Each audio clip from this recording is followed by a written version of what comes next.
আমি একটু অন্যান্য প্রসঙ্গে যাই, যে সম্প্রতি ডাকসু, জাকসু, রাকসু, চাকসুর পরে এখন যোগসু নির্বাচন হলো, সেখানেও শিবিরের প্যানেলের একদম জয় জয়কার, এবং সেখানে ছাত্রদল কোনো পাত্তাই পেল না, মানে শুরু থেকেই এই ছাত্র সংসদ নির্বাচনগুলো হচ্ছে কোনো পাত্তাই পাচ্ছে না। আসলে জাতীয় নির্বাচনের কোনো ইঙ্গিত এর মধ্যে দিয়ে আসে কিনা আপনার কি মনে হয়? আসে না, আবার আসেও। আমি একেবারে এটাকে উড়িয়েও যদি দেই যে না এগুলো কোনো প্রভাব ফেলবে না, ওটাও যেমন ঠিক না, আবার এটাও ঠিক যে ছাত্র দলকে কিন্তু উপলব্ধি করতে হবে যে কেন তারা আসলে কোনো মানে নির্বাচনগুলোতেই তারা পাত্তা পাচ্ছে না। এই জগন্নাথ বিশ্ববিদ্যালয়ের যে এই কেন্দ্রীয় শিক্ষার্থী সংসদ বা যৌথ নির্বাচনেও দেখা গেল যে এই যে শিবিরের যে অদম্য জবিয়ান ঐক্য প্যানেলের যে ভিপি বলেন, জিএস বলেন, এজিএস বলেন, সবগুলো পদই কিন্তু নিয়ে নিল তারা। কেন নিল? কারণ হচ্ছে যে প্রত্যেকটা যে ক্লাব রয়েছে, আপনি দেখবেন এই ক্লাবগুলোতে শিবিরের আধিপত্য, এবং তারা স্টুডেন্টদের সাথে কিন্তু তারা খুব ভালোভাবে কোঅর্ডিনেট করেছে, তাদের কি কি সমস্যা জানার চেষ্টা করেছে। যার একটা মানে কোচিং করার সামর্থ্য নেই, কোচিং এর টাকা তাদেরকে দিয়েছে। কারো বাবা হয়তো অসুস্থ, সে অসুস্থ বাবার চিকিৎসার খরচ তারা বহন করেছে। তো এইভাবে তারা মানুষের একটা মনস্তাত্ত্বিক ভাবে ছাত্রদের সাথে কানেক্টেড হতে পেরেছে, যেখানে ছাত্র দলের যারা ছিল তারা কিন্তু অনেক পিছিয়ে গিয়েছে। তো এখন এই যে যারা শিক্ষার্থী তারা হয়তো উপলব্ধি করেছে বা মনে করেছে যে শিবিরের এরাই যদি হয় তাহলে আমাদের জন্য ভালো হবে, আমরা বেনিফিটেড হব। তো এরা তাদের নিজেদের বেনিফিটটাকে হয়তো চিন্তা করেছে। আর এখানে আপনি জানেন যে ছাত্র শিবিরের যারা তারা খুব আদর্শের কথা বলে, সো কল্ড আদর্শ।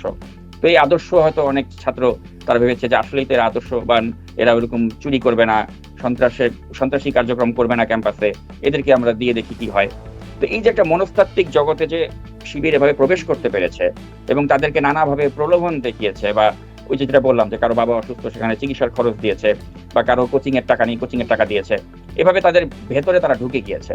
তো সেক্ষেত্রে আমি মনে করি এটা বিএনপির বা ছাত্র দলের তাদের একটা ব্যর্থতা যে তারা ওই জায়গায় যেতে পারেনি, বা তাদের যারা অভিভাবক এই ছাত্র দলকে যারা চালায় তারা তাদেরকে ওইভাবে গাইড করেনি যেভাবে শিবিরের যারা অভিভাবক তারা তাদেরকে গাইড করেছে। অর্থাৎ শিবির বলেন বা জামায়াত ইসলাম বলেন, তারা একটা পরিকল্পনা নিয়ে আগাচ্ছে, এবং এই পরিকল্পনাটা কিন্তু আমি মনে করি অত্যন্ত ভয়ঙ্কর পরিকল্পনা এই জন্যই যে তারা একেবারে স্টুডেন্টদের থেকে শুরু করে জাতীয় নির্বাচনেও তারা ওইরকম একটা জয় জয়কার করার জন্যই কিন্তু তারা একদম পরিকল্পনা নিয়ে মাঠে নেমেছে। আপনি দেখেন এই যে এই জামায়াতের আমির ডক্টর শফিক, তিনি যে নিউ ইয়র্কে গেলেন, তিনি নিউ ইয়র্কে গিয়ে কার সাথে দেখা করেছেন? তিনি ইলিয়াস হোসেনের সাথে দেখা করেছেন। যে ইলিয়াস হোসেন, আমি তাকে পছন্দ করি বা না করি এটা অস্বীকার করার উপায় নেই যে তার অনেক ফলোয়ার, অনেক সাবস্ক্রাইবার। তো এরকম একটা ইনফ্লুয়েন্সিয়াল একজন পার্সনকে তিনি দেখা করেছেন, এবং তার সাথে তার যে আন্তরিকতাপূর্ণ সম্পর্ক আমরা যেটা ভিডিওতেও দেখেছি। এরপরে কি হয়েছে? ইলিয়াস হোসেন কিন্তু পুরোপুরি জামাতের পক্ষে কাজ করছেন, একদম আটঘাট বেঁধে কাজ করছেন।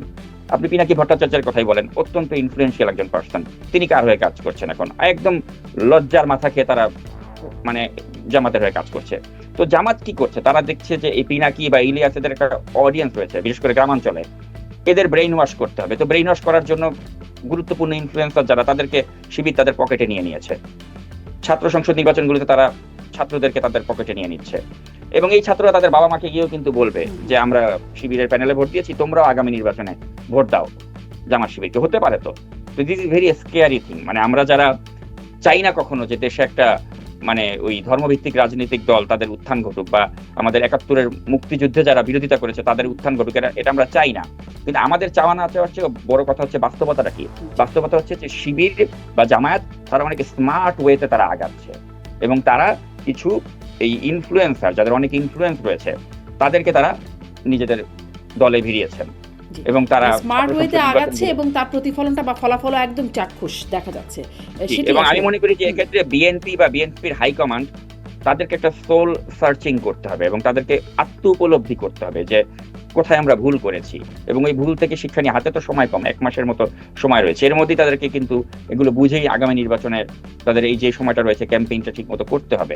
কারণ আপনি দেখেন সামাজিক যোগাযোগ মাধ্যমেও যদি আপনি একটা অপিনিয়ন পোল করেন যে আগামী নির্বাচনে কে জিতবে, জামায়াত শিবির নাকি বিএনপি, আপনি দেখবেন যে ওই যে বট বাহিনী, এই বট বাহিনীর হামলায় দেখবেন ওই নির্বাচনের বেশিরভাগ ফলাফল জামায়াত শিবিরের পক্ষে যাবে, এবং এটা রিয়েলিটি, এটা বিএনপিও জানে।